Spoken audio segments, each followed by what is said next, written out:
Hello friends, study with मैंक के current affair session में आपका स्वागत है।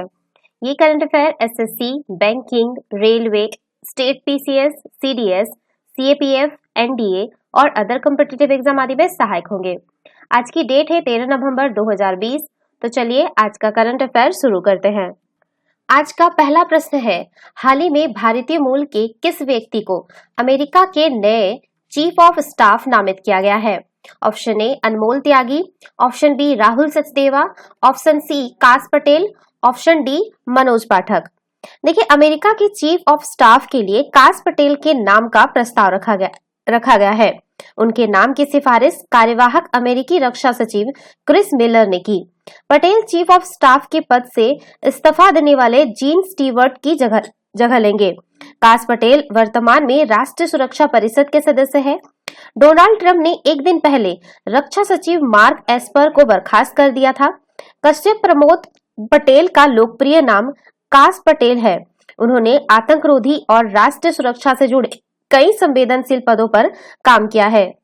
तो इसका सही आंसर होगा ऑप्शन सी काश पटेल। चलिए नेक्स्ट क्वेश्चन पे चलते हैं। विश्व निमोनिया दिवस निम्न में से किस दिन मनाया जाता है?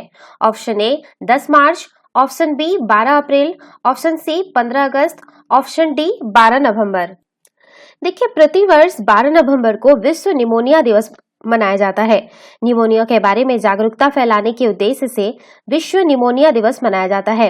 इस दिन को मनाने की शुरुआत संयुक्त राष्ट्र द्वारा 12 नवंबर 2009 को की गई थी। इसका मुख्य उद्देश्य विश्व भर के लोगों के बीच निमोनिया के प्रति जागरूकता फैलाना था। सर्दी के मौसम में बढ़ती ठंड से निमोनिया होने का खतरा बढ़ जाता है। निमोनिया की बीमारी कई बच्चों के लिए जानलेवा साबित होती है। इसके लक्षणों को तुरंत पहचान कर इलाज कराना जरूरी होता है। तो इसका सही आंसर होगा ऑप्शन डी 12 नवंबर। चलिए नेक्स्ट क्वेश्चन पे चलते हैं। भारत के किस प्रसिद्ध लेखक को हाल ही में Tata literature lifetime achievement award से सम्मानित किया गया है? Option A Ruskin Bond, option B Amitabh Ghosh, option C Aravind Adiga, option D Arundhati Roy. देखिए, Ruskin Bond Tata literature lifetime achievement award से सम्मानित किए गए हैं। और रस्किन बॉन्ड अंग्रेजी भाषा के एक विश्व प्रसिद्ध भारतीय लेखक हैं। उन्हें 21 नवंबर 2020 को Tata literature lifetime achievement award से सम्मानित किया जाएगा। अपने सभी लेखनों के माध्यम से प्रकृति प्रेम दर्शाने वाले रस्किन बॉन्ड को भारत का पहला साहित्यिक इको वॉरियर्स कहा जाता है। उनकी कहानियां भारत और प्रकृति दोनों के साथ उन्हें गहरे संबंध को दर्शाती है। रस्किन बॉन्ड अब तक लगभग 100 किताबें लिख चुके हैं। उनकी कहानियों में बच्चों के सपने, उनकी इच्छाओं का जिक्र तो होता ही है, बच्चों के संघर्ष की कहानियां भी होती है। रस्किन बॉन्ड का जो जन्म है वो ब्रिटिश भारत के कांसोली में 19 मई 1934 को हुआ था और वो ब्रिटिश मूल के हैं, किंतु स्वतंत्रता के पश्चात उन्होंने भारत में रहना तय किया। वर्ष 1999 में भारत सरकार ने उन्हें साहित्य के क्षेत्र में अपने योगदान के लिए पद्मश्री, ध्यान दीजिएगा, 1999 में उन्हें पद्मश्री दिया गया है। ठीक है, पद्मश्री दिया गया है और 2014 में उनको पद्म भूषण, ठीक है, पद्म भूषण से सम्मानित किया गया है। तो इसका सही आंसर होगा ऑप्शन ए रस्किन बॉन्ड। चलिए नेक्स्ट क्वेश्चन पे चलते हैं। हाल ही में किस देश ने दुनिया के पहले 6G एक्सपेरिमेंटल उपग्रह को अंतरिक्ष में भेजा है? Option A America, option B China, option C रूस, ऑप्शन डी भारत। देखिए, चीन ने प्रौद्योगिकी का परीक्षण करने के लिए अंतरिक्ष की दुनिया में पहला 6G उपग्रह लॉन्च किया है, जो कि 4G से लगभग 100 गुना अधिक तेज हो सकता है। चीन के साक्सी प्रांत में स्थित ताइवान सैटेलाइट लॉन्च सेंटर से लॉन्च 12 अन्य उपग्रहों के साथ इसने कक्षा में प्रवेश किया है। इस उपग्रह के सफलतापूर्वक लॉन्च होने के बाद इंटरनेट की स्पीड 5G की तुलना में कई गुना अधिक तेजी से डेटा ट्रांसमिशन प्राप्त करने के लिए उच्च आवृत्ति वाले तरंगों को शामिल किया गया है। चीनी मीडिया के अनुसार इस उपग्रह में प्रौद्योगिकी आधारित भी है, जो फसल आपदा निगरानी और जंगल की आग की रोकथाम के लिए खासा उपयोगी सिद्ध होगा। तो इसका सही आंसर होगा ऑप्शन बी चीन। चलिए नेक्स्ट क्वेश्चन पे चलते हैं। हाल ही में भारत और मालदीव के बीच विदेश सचिव हर्षवर्धन श्रृंगला की मालदीव यात्रा के दौरान कितने समझौतों पर हस्ताक्षर किए गए? Option A 7, option B 8, option C 4, option D 3। देखिए, भारत और मालदीव के बीच विदेश सचिव हर्षवर्धन श्रृंगला की मालदीव यात्रा के दौरान 4 समझौतों पर हस्ताक्षर किए गए। ये समझौते ज्ञापन दोनों देशों के बीच संबंधों को बेहतर बनाने में मदद करेंगे। मालदीव पर्यटन उद्योग कोविड-19 से बहुत बुरी तरह प्रभावित हुआ है और इस वजह से भारत ने सितंबर 2020 में मालदीव को 250 मिलियन अमेरिकी डॉलर का ऋण प्रदान किया है। भारतीय विदेश सचिव ने मालदीव की इंडिया फर्स्ट नीति की सराहना की और यह भी कहा कि वो भारत की नेबरहुड फर्स्ट पॉलिसी जैसी है। तो इसका सही आंसर होगा ऑप्शन सी 4। चलिए नेक्स्ट क्वेश्चन पर चलते हैं। हाल ही में आर्मेनिया, अजरबैजान और किस देश ने विवादित क्षेत्र नागोर्नो काराबाख में चल रहे सैन्य संघर्ष को समाप्त करने हेतु एक शांति समझौते पर हस्ताक्षर किए हैं? ऑप्शन ए चीन, option B Japan, option C Pakistan, option D रूस। देखिए, हाल ही में जो आर्मेनिया और अजरबैजान और रूस ने विवादित क्षेत्र नागोर्नो काराबाख में चल रहे सैन्य संघर्ष को समाप्त करने के लिए एक शांति समझौते पर हस्ताक्षर किए गए हैं। वर्ष 1991 में सोवियत संघ के विघटन के बाद शुरू हुए इस विवाद के कारण अब तक हजारों लोगों को अपनी जान गंवानी पड़ी है और इसके कारण बड़ी संख्या में लोग विस्थापित हुए हैं। इसी कारण इस विवाद को बीते कुछ वर्षों का सबसे गंभीर विवाद माना जा रहा है। शांति समझौते के मुताबिक दोनों देश सीमा पर अपनी यथास्थिति बनाए रखेंगे, यानी कि वे उस क्षेत्र से आगे नहीं बढ़ेंगे जहां उनकी सेनाएं अभी मौजूद हैं। तो इसका सही आंसर होगा ऑप्शन डी रूस। चलिए नेक्स्ट क्वेश्चन पे चलते हैं। हाल ही में किस देश के क्रिकेट बोर्ड ने पहली बार महिला निदेशक की नियुक्ति की है? Option A Pakistan, option B Bharat, option C Australia, option D England. देखिए, पाकिस्तान क्रिकेट बोर्ड ने पहली बार महिला निदेशक की नियुक्ति की है। मानव संसाधन कार्यकारी आलिया जफर पीसीबी के 4 नए निदेशकों में से एक है। इसके अतिरिक्त वित्त कार्यकारी जावेद कुरैशी, अर्थशास्त्री असीम वाजिद जवाद और कॉर्पोरेट कार्यकारी आरिफ सईद की नियुक्ति हुई है। आलिया जफर और जवाद को 2 साल के लिए नियुक्त किया गया है। पीसीबी के नए संविधान के तहत 4 स्वतंत्र निदेशकों में से एक महिला होना जरूरी है। तो इसका सही आंसर है ऑप्शन ए पाकिस्तान। चलिए नेक्स्ट क्वेश्चन पे चलते हैं। हाल ही में किस राज्य में समुद्री क्लस्टर परियोजना शुरू करने की योजना बनाई गई है? Option A Maharashtra, option B Bihar, option C Tamil Nadu, option D Gujarat.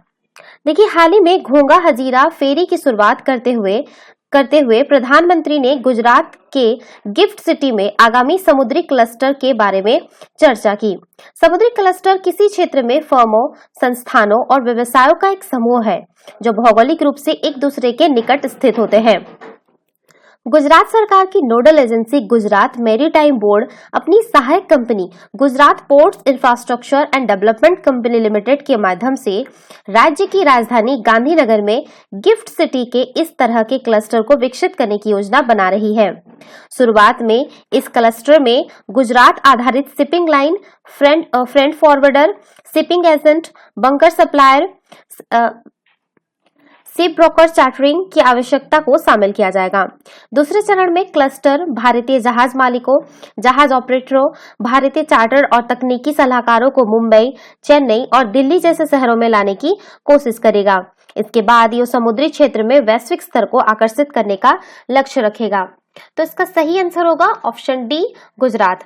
चलिए नेक्स्ट क्वेश्चन पे चलते हैं। हाल ही में अमेरिका ने बौद्धिक संपदा संरक्षण के लिए भारत को प्राथमिकता नागरिक निगरानी सूची में शामिल किया है। अमेरिका ने अपनी इस सूची में भारत के साथ और अन्य कितने देशों को शामिल किया है? Option A 15, option B 23, option C 10, option D 22। देखिए, अमेरिका ने अपनी बौद्धिक संपदा प्रणाली में अपने मापने योग्य सुधार की कमी के कारण भारत को जो है वो प्राथमिकता निगरानी सूची में शामिल किया है। अमेरिका ने अपनी इस सूची में भारत के साथ अन्य 10 देशों को शामिल किया है। इन देशों में है जो आपका चीन भी शामिल है, ठीक है, चीन शामिल है। अमेरिका ने आरोप लगाते हुए कदम उठाया है कि इन देशों में बौद्धिक संपदाओं और उनके प्रबंधन ने अमेरिकियों की न्यायोचित बाजार पहुंच को हानि पहुंचाई है। इस सूची में शामिल अन्य देश अर्जेंटीना, अल्जीरिया, चिली, रूस, इंडोनेशिया, सऊदी अरब, वेनेजुएला और यूक्रेन है। इस सूची में कनाडा, कुवैत और थाईलैंड के नाम हटा दिए गए हैं। अब बात करते हैं भारत को इस सूची में क्यों शामिल किया गया है। तो देखिए, जैसे कि अमेरिका के अनुसार भारत में बौद्धिक संपदा अर्थात इंटेलेक्चुअल प्रॉपर्टी चुनौतियों ने अमेरिकी व्यापारियों के लिए इस देश में पेटेंट हासिल करना, कायम रखना और उसे लागू करना मुश्किल कर दिया है। यह समस्या दवा अर्थात फार्मास्यूटिकल उद्योगों में बहुत अधिक है। अमेरिका ने यह भी शिकायत की है कि भारत ने राज्य में फार्मास्यूटिकल मैन्युफैक्चरिंग लाइसेंस जारी करने में पारदर्शिता को सीमित कर दिया है। अमेरिका के अनुसार फार्मास्यूटिकल के अलावा भारत की कृषि रासायनिक उत्पाद प्रणाली में भी चुनौती थी। ऐसे अन्य मामलों में व्यापार गोपनीयता, चोरी, ऑनलाइन चोरी, ट्रेडमार्क की रक्षा करने में बाधाएं, नकली सामानों का निर्यात, उच्च मात्रा में विनिर्माण भी शामिल है। बात करते हैं बौद्धिक संपदा में, तो विश्व बौद्धिक संपदा आधारित अधिकार संगठन के अनुसार बौद्धिक संपदा में साहित्यिक और कलात्मक कार्यों, प्रतीकों, नामों और छवियों का निर्माण शामिल है। 4 प्रमुख बौद्धिक संपदा अधिकारों में आविष्कार, भौगोलिक संकेत, ट्रेडमार्क और औद्योगिक डिजाइन शामिल है। तो इसका सही आंसर होगा ऑप्शन सी 10। ये आप लोग जो देश के नाम है वो लिख लेना कि कौन कौन से देश शामिल है। आपको फिर से बता देती हूँ, इसमें भारत, चीन, अर्जेंटीना, अल्जीरिया, चिली, रूस, इंडोनेशिया, सऊदी अरब, वेनेजुएला और यूक्रेन, ये 10 देश शामिल हैं, ठीक है। और कनाडा और कुवैत और थाईलैंड जो है इस सूची में पहले से ही सूची में शामिल थे, लेकिन अभी जो है ये 3 देशों को भी इस लिस्ट से हटा दिया गया है। तो इसका सही आंसर होगा ऑप्शन सी। हाल ही में केंद्र सरकार ने पूर्वोत्तर और हिमालयी राज्यों में 41 अनुसूचित फलों और सब्जियों को भारत के किसी भी स्थान पर पहुंचाने के लिए हवाई परिवहन पर कितने प्रतिशत सब्सिडी सुरक्षा देने की घोषणा की है। Option A 25%, option B 30%, option C 50%, option D 45%। देखिए, केंद्र सरकार ने पूर्वोत्तर और हिमालयी राज्यों से 41 अधिसूचित फलों और सब्जियों को भारत के किसी भी स्थान पर पहुंचाने के लिए हवाई परिवहन पर 50% सब्सिडी सुविधा देने की घोषणा की है। कोरोना संक्रमण के चलते उद्यानिकी की खेती करने वाले कृषकों को आर्थिक नुकसान से बचाने के उद्देश्य से केंद्र सरकार द्वारा ऑपरेशन ग्रीन योजना के दायरे को बढ़ाया गया है। खाद्य प्रसंस्करण उद्योग मंत्रालय की एक विज्ञप्ति के अनुसार आत्मनिर्भर भारत अभियान के अंतर्गत ऑपरेशन ग्रीन योजना के तहत शुरू की गई इस सुविधा के अनुसार एयरलाइंस कंपनियां आपूर्तिकर्ता, माल भेजने वाले, माल प्राप्तकर्ता तथा एजेंट को परिवहन सब्सिडी सीधे प्रदान करेगी और वास्तविक अनुबंधित माल ढुलाई शुल्क का केवल 50% ही उनसे लेगी। योजना को मंजूरी प्रदान करने के बाद संशोधित योजना संबंधित दिशा निर्देश 2 नवंबर 2020 को अधिसूचित कर दिए गए। ऑपरेशन ग्रीन योजना के तहत परिवहन सब्सिडी को इससे पहले किसान रेल योजना पर लागू किया गया, जो 12 अक्टूबर 2020 से प्रभावी हुई थी। देखिए, जो बात करें इसकी योजना के तहत जो है इसमें 21 फलों को शामिल किया गया है, ठीक है। इसमें आम, केला, अमरूद, कीवी, लीची, मौसम्बी, संतरा, किन्नू, इसी तरह के 20 फलों को और 20 सब्जियों को इसमें शामिल किया गया है, ठीक है। बात करें ऑपरेशन ग्रीन योजना के बारे में, तो केंद्र सरकार की खाद्य प्रसंस्करण उद्योग मंत्रालय द्वारा आत्मनिर्भर भारत अभियान के तहत ऑपरेशन ग्रीन योजना संचालित की गई है। इसके तहत उत्पादकों को फल एवं सब्जियों का उचित मूल्य दिलाने के लिए 500 करोड़ का प्रावधान किया गया है। इस योजना में टमाटर, प्याज व आलू के साथ ही सभी फलों व सब्जियों के अधिक उत्पादन होने पर बाजारों के परिवहन के माध्यम से भेजने पर कुल लागत का 50% अनुदान के रूप में किसानों को मिलेगा। यही नहीं, इस योजना का लाभ उन किसानों को भी मिलेगा जो फल या सब्जी को कोल्ड स्टोरेज में या अन्य किसी वेयर हाउस में भंडारित करेंगे। उनके लिए भंडार शुल्क की कुल लागत का 50% अनुदान की व्यवस्था की गई है। इस योजना में आलू, प्याज, टमाटर के साथ अब विभिन्न प्रकार के फलों और सब्जियों को भी शामिल करने की घोषणा आत्मनिर्भर भारत पैकेज के तीसरे भाग में की गई है। तो इसका सही आंसर होगा ऑप्शन सी, 50%। तो ये थे आज के करंट अफेयर। वीडियो पसंद आए तो लाइक, शेयर और कमेंट करना ना भूलें। साथ ही साथ चैनल को सब्सक्राइब करना ना भूलें। Thanks for watching. Have a nice day. Take care.